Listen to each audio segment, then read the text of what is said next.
Manual de dibujo al rojo vivo. Esta es una videocharla que tiene por búsqueda convertirse en un acompañamiento de la lección 6, el libro de Yedra, para su mejor comprensión y para su mejor recepción por parte de ustedes, dibujantes al rojo vivo. La lección 6, libro de Yedra, es algo así como un arribar para mí porque ha implicado el desenlace de ideas de larga data. La primera vez que aparece en mis dibujos, en mis libretas, y recuerden que para mí las libretas son una especie de coordenadas para mí mismo, para mis propios entendimientos y mis propios procesos, fue en una libreta de hace cerca de 10 años en las que comencé a gestar la idea de proyectar pues un conglomerado complejo de reflexiones y precisamente estos son los esbozos, este cuaderno que incluso ya se ha quedado sin pastas, uno de tantos que tengo por ahí.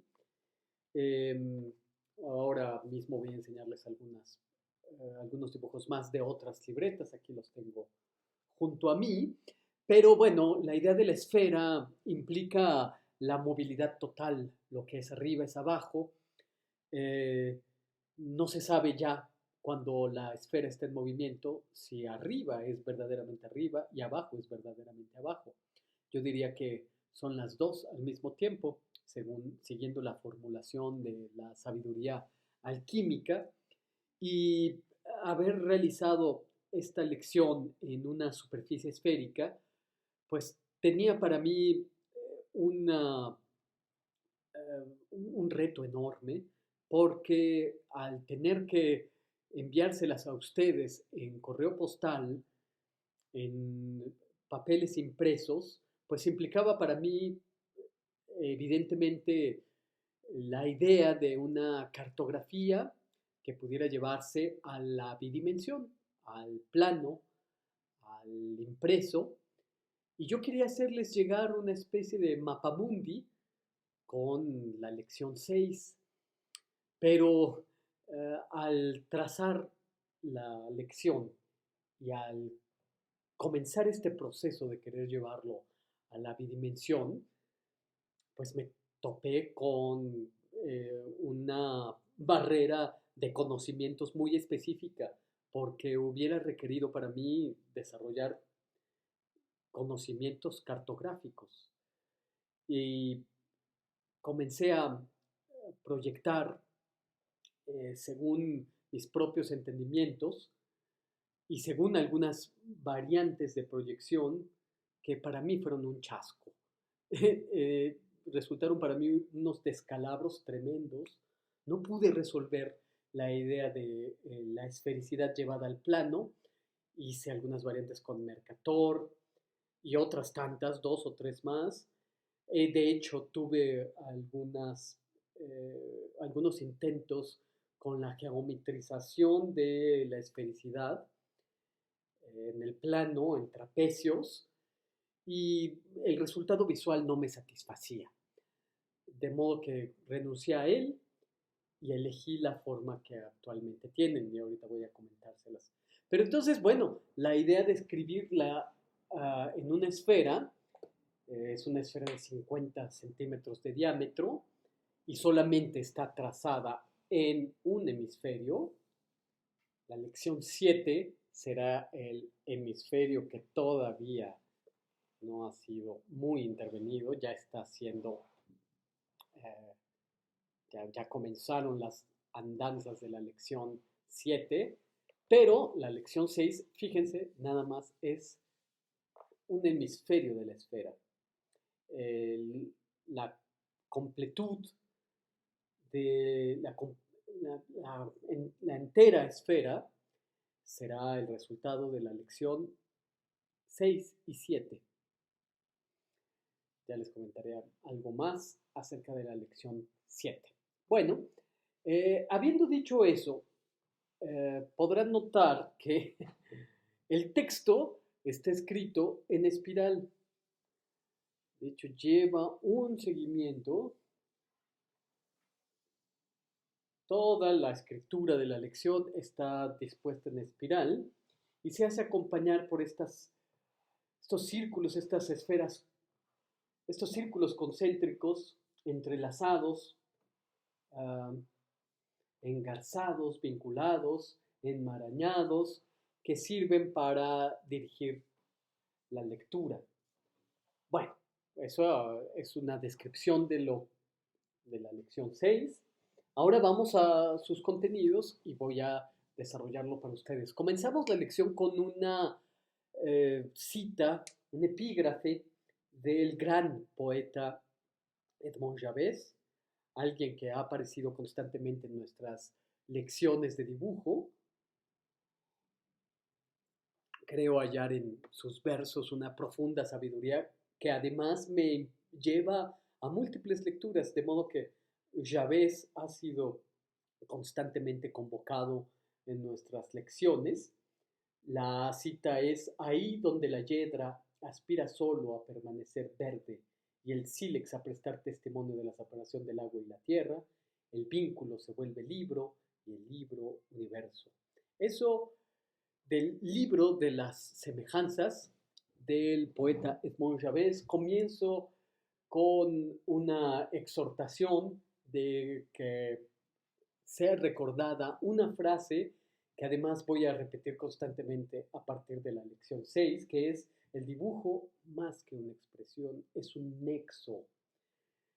Eh, la iteración del pongo polen en tus manos es desde luego una búsqueda poética que pueda producir en ustedes una reverberación en la conciencia.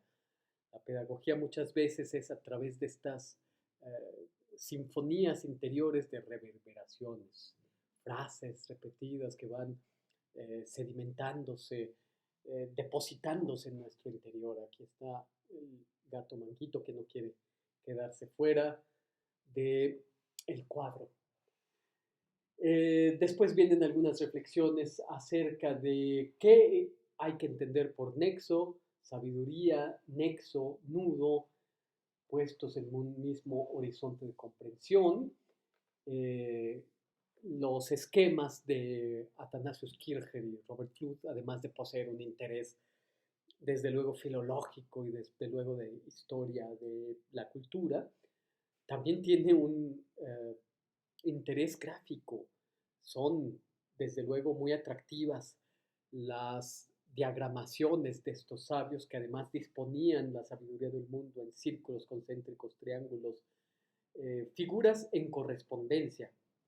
Implica el astra y el mostra, el microcosmos y el macrocosmos, y desde luego hay que leer estas figuras, pero también hay que poder comprenderlas como un fenómeno estético, como una diagramación que pone en geometría el nexo, que pone en geometría el nudo, es decir, el enlace, y el mundo es un enlace.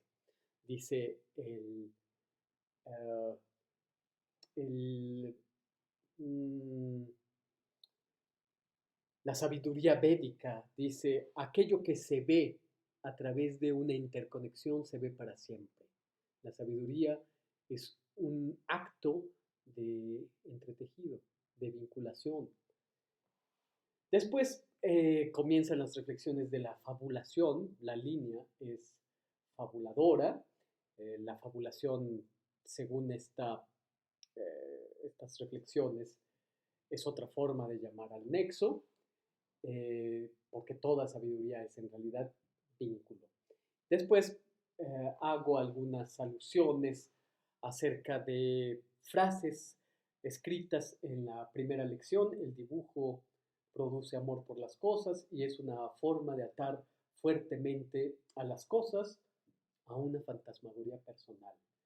El dibujo, lo decíamos en alguna otra ocasión, es una especie de dibuk, un fantasma que se lleva sobre la espalda y es tu fantasma, your own personal ghost. Después hago las alusiones eh, que por supuesto no desarrollo más porque es como explicar un verso, entonces puedo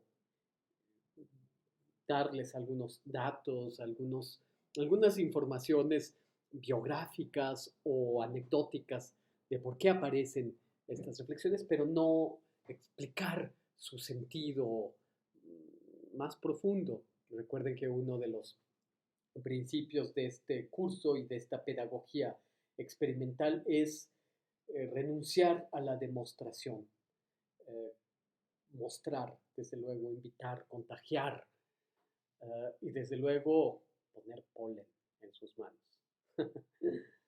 um, ¿Qué similitudes hay entre un dibujo y una marioneta? Los hilos, las líneas. Hay marionetas que son manipuladas desde arriba y hay otras que lo son desde abajo. Todo esto tiene una implicación simbólica eh, y hay varios museos de la marioneta. Uno sorprendente, que además está muy cerca de aquí, en la calle, que no podría tener un nombre más propiciatorio, Julio Ruelas, está el Museo de la Marioneta Alfín Rosete.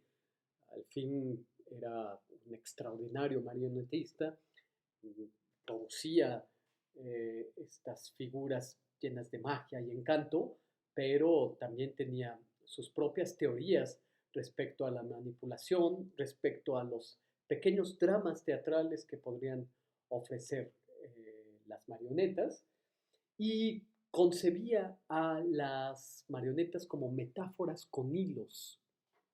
Metáforas con hilos. ¿Metáforas de qué? Sépanlo ustedes.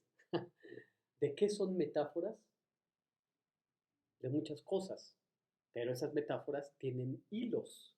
Por supuesto que una insolvencia del manipulador de las marionetas consiste en tener tan poca pericia que las marionetas terminen enredadas en sus propios hilos. Yo me pregunto, a través de esta alusión de insolvencia en un manipulador, ¿podría un dibujante quedar entrampado en sus propias líneas o en sus propios hilos, los hilos de su propia producción, de su propia imaginación? Pues lo que resulta trágico para el manipulador de marionetas resultaría un ejercicio de absoluta inmersión en el dibujante. Que el dibujante quede entrampado, que quede liado en sus propias líneas sería pues una forma de sumergimiento total, de concentración total en sus propias producciones. De modo que lo que para uno resulta trágico o insolvente, o muestra de su insolvencia, en el otro, en la otra, resulta un ejemplo de concentración, de arrojo. Después comienzan un tour de force de imágenes que en mi propia producción se hayan valido de la estética del nudo o de la estética de la complejidad, como también se le ha llamado. En primer lugar, se halla el dibujo dar peso a mi propio corazón para cuando Anubis haya de pesarlo en su balanza, no lo encuentre insignificante. Este dibujo que se halla en una de mis libretas aquí en mi archivero tiene una gran significación porque son dos elefantes memoriosos, anudados de tal forma que producen la morfología de un corazón palpitante. Ustedes saben que en la mitología egipcia, Anubis, con su cara de perro, recibe a las almas muertas para tomar su corazón y pesarlo en su balanza contra una pluma. Tiene que encontrar suficientemente ligero tu corazón para dejarte pasar para gozar las mieles de la vida ultramundana. De otro modo, te quedas vagando por ahí. Y este dibujo es un manifiesto personal, porque es dar peso a mi propio corazón para cuando Anubis haya de pesarlo, no lo encuentre insignificante. Es decir, quiero que incluso romperle la balanza por pesado. De modo, ya no gozando las mieles de la vida ultraterrena, pero con la satisfacción de haber eh, roto el fiel, ¿no? Esa es una primera alusión a un dibujo que en mi propia producción, en mis propias investigaciones gráficas, hice siguiendo la estética del nudo. Después se halla el dibujo a la orilla del cocodrilo que me sueña. Recuerden que todos estos dibujos o estas alusiones tienen una postal para que ustedes hagan su configuración en, en su muro. Miren, aquí tengo mi dibujo en mi libreta de, um, miren, otra esfera. Miren cómo ha aparecido varias veces y si la pongo ahí a un lado, es una idea que ha aparecido muchas veces en mis cuadernos de dibujo. Miren, aquí está. A la orilla del cocodrilo que me sueña. ¿Lo ven? Es un cocodrilo anudado en sí mismo, liado en sí mismo, durmiendo una plácida siesta, mitad océano, mitad piel de cocodrilo, con las sábanas destapadas, unas sábanas que además son playa. Aquí están las toallitas de la playa, aquí están las palapas, aquí están las palmeras, dos almohadas que además de la boca, de las fauces, le sale no otra que Ana Berta Lepe. Aquí un acercamiento a aquella que le sale de las fauces, a el cocodrilo liado. Este es un dibujo inspirado en un poema de Efraín Huerta, el manifiesto nalgaísta, en el que dice, hablando acerca de las nalgas, las hay también anabertaléperas, como la desmadreporización del mundo. Eso es precisamente el verso de Efraín Huerta y también el título de mi dibujo, A la orilla del cocodrilo que me sueña, proviene del manifiesto nalgaísta y pues para mí fue esta idea del cocodrilo liado, del cual de la fauce le sale Ana Berta Lépera, a la manera en que, por ejemplo, le sale le sale Shiva a la figura de un pez en las figuras del hinduismo, las figuras sagradas, que además me ha gustado, me han, me han traído varias ideas, esta idea de que algo sale de la boca de la ballena de Jonás, pues siempre me ha resultado interesante. Miren, aquí está, por ejemplo, en mi libreta de dibujo, eh, el pez Matsya Vishnu, saliendo del pez, desde luego Jonás en la historia bíblica y otras alusiones. Eso por lo que respecta al dibujo a la orilla del cocodrilo que me sueña, que es en el Tour de Force la figura B. La figura C es esta, la serpiente anudada al mundo,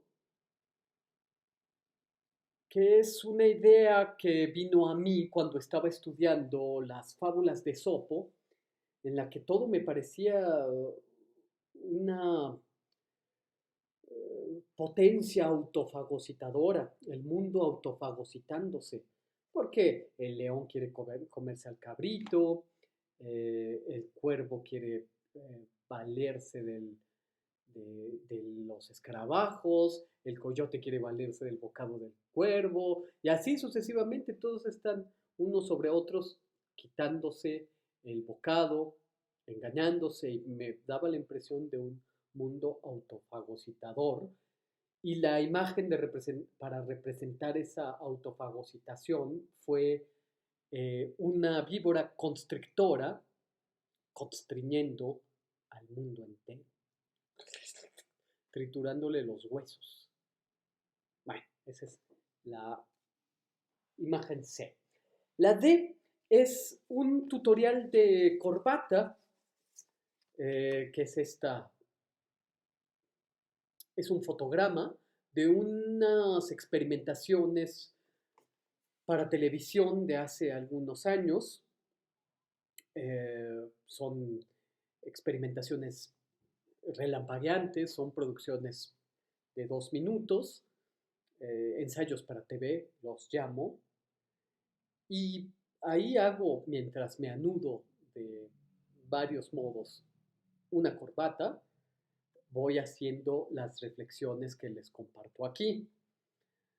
Por supuesto que anudar la corbata es todo un arte para liar, para vincular, para hacer nexos, muchas implicaciones en, eh, para nuestra lección 6. Después viene la esfera de los malamados, que es el ejemplo E, que es esta. Este dibujo, que también proviene de una de mis libretas, miren, voy a ponerlo ahí para que se vea la reciprocidad. Fue la portada de mi libro, Cuaderno de los Espíritus y de las Pinturas. Es una esfera hecha de ramajes y de complejas trabazones, en las que cada una de estas ramas está numerada con un autor eh, de diversas épocas. Por ejemplo, está el poeta francés François Villon, el poeta inglés Christopher Marlowe, muerto en Deptford con eh, un cuchillo hincándole el ojo, muy joven. Después está el pintor Salvatore Rosa, después está Mum, un personaje de ficción de Pascal Quignard, luego está el pintor Il Sodoma, después el novelista, gran autor francés, prisionero, Jean Genet, después William Burroughs, después mi amigo el novelista Hernán Valladares, Mozart, Esopo, Fyodor Dostoyevsky, August Strindberg, Antonio Veneziano, todos ellos malamados. Es precisamente la esfera que los representa y de los que hablé mucho en ese libro, Cuaderno de los Espíritus y de las Pinturas. Precisamente la reflexión que hago es que en esta esfera trabada, liada, lo que hay es la forma natural de la vocación. Si había algo que me interesara mayormente en esas reflexiones librescas, eran el tema de la vocación artística, donde entonces la vocación es el nido, ahí donde resguardamos nuestras apetencias, nuestras ansias, nuestros deseos, etc. Luego hago una invitación a que ya no leamos solamente cultura, sino que la produzcamos, y los invito a producir nuestro propio libro enmarañado, nuestro libro de hiedra. Y me aboco a dar los 2 principios del libro de hiedra. Primero, la primera letra de un libro enmarañado es una letra enmarañada. Eso, cualquiera que se haya acercado a un libro infantil que emule aquellos libros iluminados medievales, pues recordarán que la primera letra, la letra capitular, siempre es una letra de invención, una letra que desborda la idea misma de letra, que desborda la idea misma de imagen y eh, que con este primer principio lo que quiero hacer es una invitación a que ustedes mismos vayan diseñando su propia letra de invención, su propia letra que utilice todos estos recursos de los que hablo aquí. Por eso doy las descripciones de una letra iluminada, su utilización constante de hojas, ramajes, tubérculos, follajes, frutos, guirnaldas, animalejos de invención, está lleno de animalitos. Todo esto eh, es curioso que en muchas letras capitulares de libros medievales, los autores, que casi siempre son anónimos, no pierden la oportunidad de, entre los ensortijamientos y los complejos, las complejas enramadas, se representan a sí mismos en un autorretrato. Ahí hay una carita en la que podemos ver a los autores, está hecho de junturas, contrajunturas, etcétera, etcétera. En este cuaderno que voy a mostrarles, es un cuaderno de notas también. No solamente llevo cuadernos de dibujos, sino de pues, mis lecturas. Ay, ya ven, se deshoja todo el tiempo. Estas páginas son precisamente de mis estudios que he realizado de los libros iluminados medievales, eh, de la tradición occidental, pero también de la tradición árabe, que hay unas producciones hermosísimas. Y esta letra capitular precisamente tiene todas estas características de las que estoy hablando. Tiene junturas, contrajunturas, junturas contratensadas, tiene animalitos persiguiéndose, tiene núcleos asignificantes y otros con significación.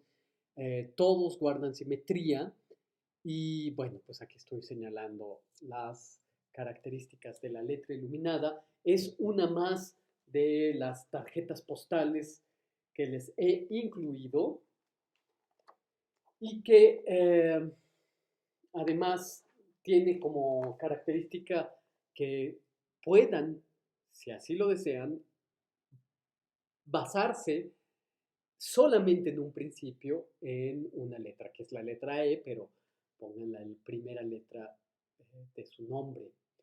Digo que en las letras iluminadas casi siempre hay mucho sonido visual, por así decirlo, pero también hay silencio, hay zonas asignificantes y zonas de silencio.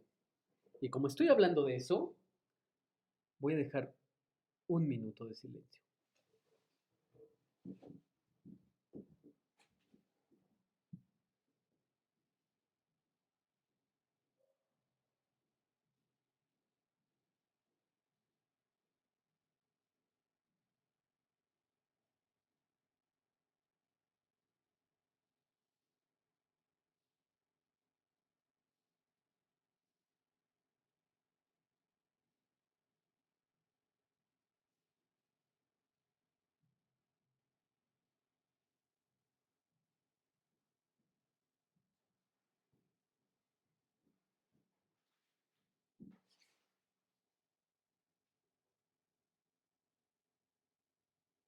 ¿Todavía están ahí?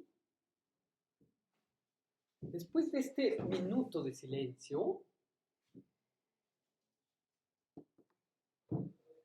continuaré. um, una letra como la que acabo de mostrarles, su diseño implica mucha concentración, implica liarnos con nuestros hilos, implica liarnos con nuestras líneas, como un marionetista insolvente, pero sí como un dibujante de gran concentración. Hay que comprender todos los elementos de de la letra eh, capitular como un bucle fusionador de elementos, donde se demuestra que a través de la imagen se gana la plaza de la página. Si han visto una página de un libro iluminado, pues sabrán precisamente que la letra capitular a veces se extiende por los márgenes, o las yedras van creciendo por los márgenes, a veces van ganando la plaza de los párrafos o de las columnas o de las tres columnas, depende el diseño, con unas enormes complejidades. Por eso les pongo el ejemplo de la Biblia de Winchester, que se nota, porque están trazados simplemente como esbozos, como guías para después continuarlas, de una enorme complejidad. Es una Biblia inacabada y probablemente inacabable por sus características. A veces una sola página de un libro iluminado se heredaba entre escribas, iluminadores, y habían veces en que no habían páginas que pudieran ser concluidas debido a la gran complejidad. Hay que comprender al libro iluminado como una especie de museo portátil o de una catedral portátil, catedral en folios. Entonces, pues precisamente de ahí que una letra capitular crezca como la yedra, va ganando la plaza y de ahí que adquiere mayor significación nuestra metáfora pedagógica.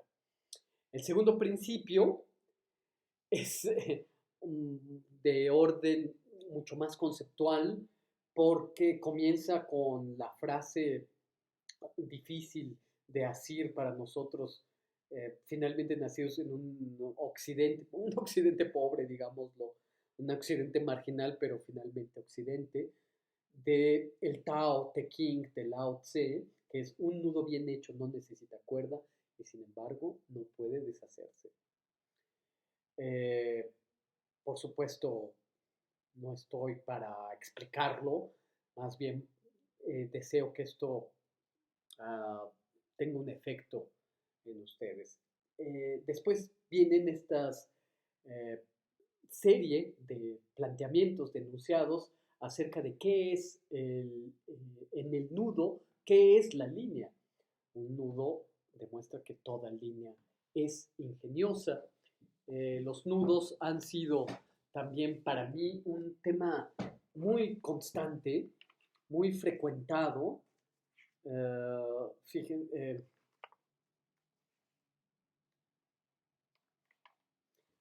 aquí en este cuaderno, estos dibujos, fíjense, está la esfera, y estos son de hace algún par de años, son ejercicios y variaciones sobre la fascinación que he tenido con el nudo, su simetría, su estética, que me ha llevado a investigar desde la parte, pues más bien pragmática de por qué se utiliza un nudo, pero también su parte más bien de historia cultural, el uso de los nudos entre los marineros, el uso de los nudos para conjurar a los espíritus que tienen una función de atadura, pero también de conjura. En fin, y eso cualquier santero lo sabe, ¿no? Y bueno, de ahí a la, yo diría, geometrización del nudo. Estos dibujos fueron también de hace algún tiempo, son estudios de una cartografía de una ciudad inventada, donde la idea del nudo se lleva a la geometría, como ocurre en esta bella esfera que tengo aquí. Es la idea de la geometrización del nudo, que es lo que pueden ver ustedes en todo el complejo entramado de la superficie de la esfera. Eh, hace algunos años, junto con el director de teatro, pero también doctor en literatura comparada, Ricardo García Arteaga. Eh, hice un programa para TV UNAM de título El juego de los abalorios, inspirado en una novela de Hermann Hesse, la última que escribió, y pues no solamente participar en este proyecto fue para mí muy gozoso, sino también la oportunidad de diseñar para el programa el- la escenografía. Y diseñé una mesa basada en esta geometrización del nudo. Ya después realicé este, esta imagen que está incluida en la, la colección de postales, que son precisamente nudos que coronaban a la mesa del juego de los abalorios. Bueno, pues ahí está todo un arreglo simétrico de muchos nudos. Eh, Vienen precisamente todas estas enunciados de la línea en el nudo y terminan eh, la lección con algunas reflexiones del universo ondulante y vibratorio y el acerto de que la sinuosidad de la línea es sinónimo de pensamiento y pensamiento es sinónimo de universo, que desde luego está vinculada con el epígrafe de Edmond Javés, de modo que de manera circular pues termina de manera cíclica, ¿no? Como un uroboros, ahí donde empieza, acaba, ahí donde acaba, empieza. Entonces, bueno, esta es la lección 6. El hemisferio de la esfera, hemisferio incompleto que lo estará en la séptima lección. Eh, bueno, ahora algunas reflexiones acerca de cómo leer y unos comentarios más acerca de estos ejercicios que les he pedido y con esto terminaremos esta lección prosificada, por así decirlo, de la lección 6. Como les he comentado, pues una forma de resolverla era la proyección cartográfica en el plano. Renuncié a ella porque encontré varios descalabros. Espero que en la séptima sea posible para mí solventarlo, resolverlo. Hay por ahí ya una propuesta muy, muy ingeniosa de nuestro compañero Wichi, que tiene una idea de cómo proyectar una esfera en el plano de una manera muy ingeniosa. Ya les daremos noticias al respecto, pero lo que yo hice fue tomar de cada uno de los segmentos de la esfera fotografías.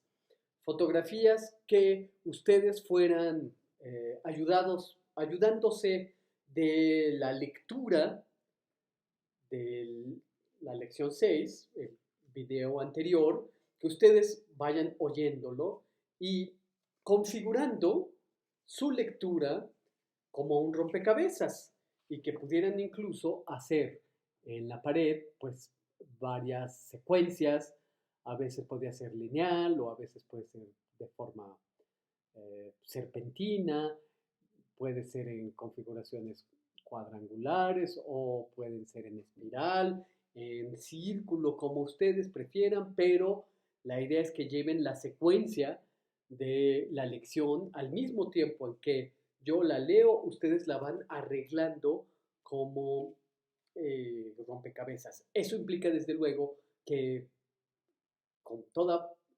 probabilidad ustedes vayan a escuchar varias veces la lección, lo cual viene muy bien. Me oirán leerlo en varias ocasiones para que puedan ustedes armar su lección, lo cual viene muy bien. Entonces, para ellos son estas 18 postales para ponerlas, configurarlas en su muro del modo que ustedes deseen. Una vez que tengan configuradas su secuencia de postales, por favor, tomen un registro del mismo y envíenmelo. Ayudados entonces por la guía de lectura. Y bueno, las tareas en esta ocasión,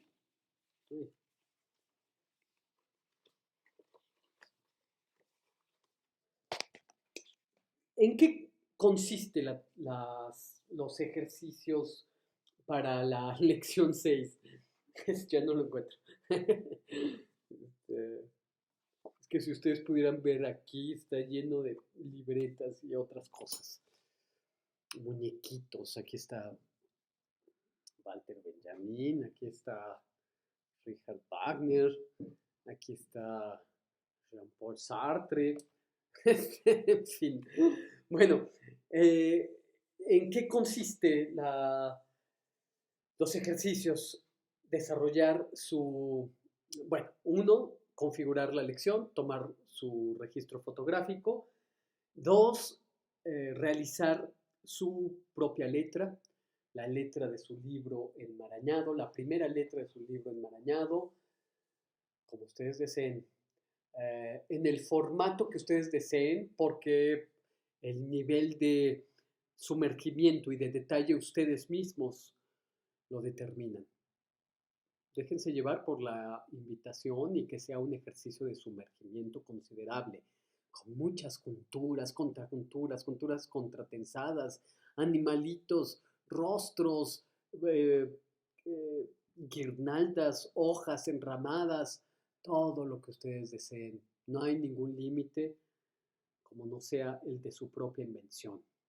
Su letra capitular es uno de los ejercicios. Una vez que lo tengan, sáquenle una fotografía y envíenmela.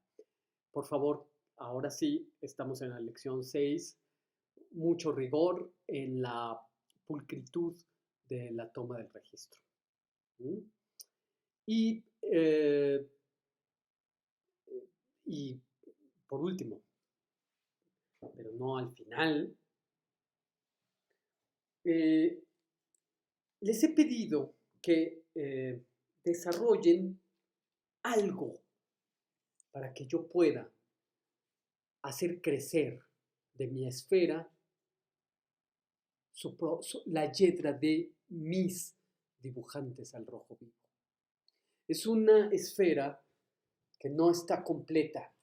Bueno, en primer lugar porque le falta el trabajo del hemisferio, pero todavía no está completa porque es un trabajo colectivo. Yo he propuesto la lección, yo he propuesto su estética, pero esa estética me parece que está todavía inconclusa si es que no recibe como complemento la idea polinizada. Esto es el polen, lo pongo en sus manos, pero la idea polinizada me parece que todavía no llega. El tema, la búsqueda, es que esta geometrización del nudo brote como hierba. Yo escribí un relato autobiográfico en unas ramas. Hice unos dibujos y escribí mis historias en las ramas. Es un libro ilegible. Pueden intentar leerlo si ustedes gustan, pero creo que será de difícil lectura. Y con estas enramadas, yo hice el dibujo, anoté en cada una de las enramadas los enunciados, después lo recorté, obtuve estos enramados.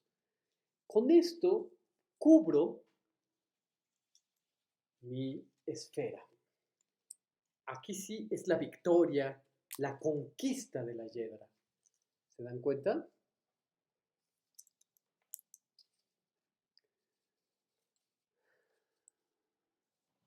¿No es este el crecimiento inorgánico, el crecimiento orgánico que nace de lo inorgánico? ¿No es esto el crecimiento orgánico que nace de la geometrización del nudo? De eso se trata precisamente. Diseñen algo que se anude a mi esfera. Algo, qué sé yo, pueden ser ramas como yo lo hice, pero pueden ser cometas, uh, pueden ser una hilera de animalitos tomados por la cola, puede ser un desfile, una serie de danzantes como hicieron en la ocasión anterior, en la lección 5 y que dispusieron sobre sus crucigramas esféricos. Diseñen algo al que le puedan tomar una foto, me la puedan mandar, yo la reciba, la imprima, la recorte, la disponga sobre mi esfera y le tome fotos. La obra, que es esta esfera, quedará completa cuando ustedes mismos me hayan mandado algo con lo cual enredar esta geometría. Quedará completa cuando ustedes me hayan enviado algo para cubrir mi esfera con aquello polinizado. Fíjense, es sístole y diástole, es flujo y reflujo. Yo doy y se me regresa. Mm, Yo pongo polen en sus manos y lo polinizado regresa a mí. De eso se trata. Y eso es la lección 6. Libro de Yedra, manual de dibujo al rojo vivo.